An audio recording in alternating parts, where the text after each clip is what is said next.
ஆண்டவர் உங்களோடு இருப்பாராக. ஆன்மாவோடும் இருப்பாராக. லூக்கா எழுதிய நற்செய்தியிலிருந்து வாசகம். ஆண்டவரே மாட்சி உமக்கே. அக்காலத்தில் இயேசு தம் சீடரை நோக்கி கூறியது, உங்கள் தந்தை இரக்கமுள்ளவராய் இருப்பது போல நீங்களும் இரக்கமுள்ளவராய் இருங்கள்.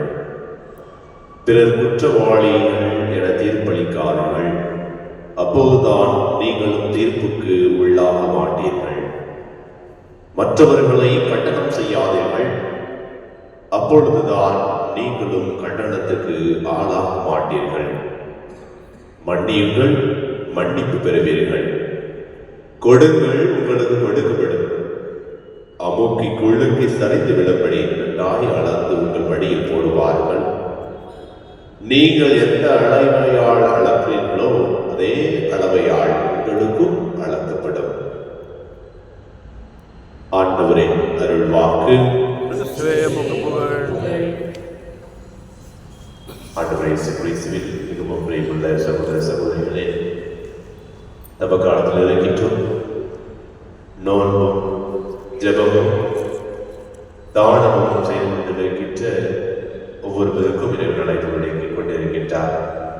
எனவே இந்த நாளில் ஆண்டவருடைய வார்த்தையை பின்பற்றி அவர் விடுகின்ற வாழ்வில் இந்த உலகத்தில் வாழ நம் ஒவ்வொருவருமே அழைக்கப்பட்டிருக்கின்றோம்.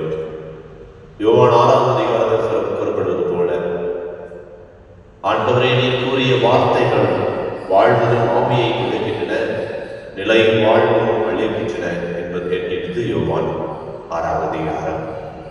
இந்த நிலை வாழ்வு கொடுக்கக்கூடிய வார்த்தை இன்று நம் ஒவ்வொருவருக்கும் இறைவன் நமக்கு கொடுக்கப்படுகிறது. நாம் எவ்வாறு இந்த உலகத்தில் இருக்கின்ற பொழுது நம்முடைய குடும்பத்தில் எவ்வாறு இருக்க வேண்டும் என்பதை படிப்பிக்கின்றது.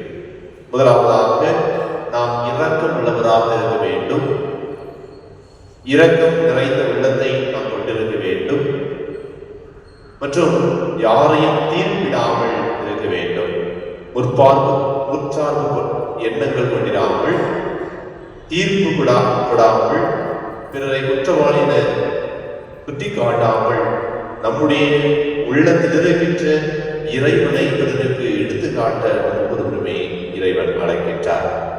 அதோடு மட்டுமல்லாமல் பிறரை மன்னிக்கக்கூடிய ஆற்றலையும் நாம் கொண்டிருக்க வேண்டும் என்பதற்காகவும், அதே போல நம்ம இருப்பதை பகிர்ந்து கொடுக்கக்கூடிய மனதையும் இறைவன் நம் ஒவ்வொருவருக்கும் கொடுக்க வேண்டுவதற்காகவும் திருப்பலியில் சிறப்பாக ஜெபிப்போம்.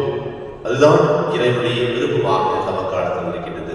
எனவே இந்த நாளில் அதற்கான வரத்தை இறைவன் ஒவ்வொருவருக்குமே கொடுக்க வேண்டுவதற்காகவும், நாமும் இறைவனுக்கு சாட்சியில் மகனாக மகளாக வாழக்கூடிய ஆற்றலை இறைவன் நமக்கு தர வேண்டுவதற்காகவும் திருப்பலியில் சிறப்பாக ஜெபிப்போம்.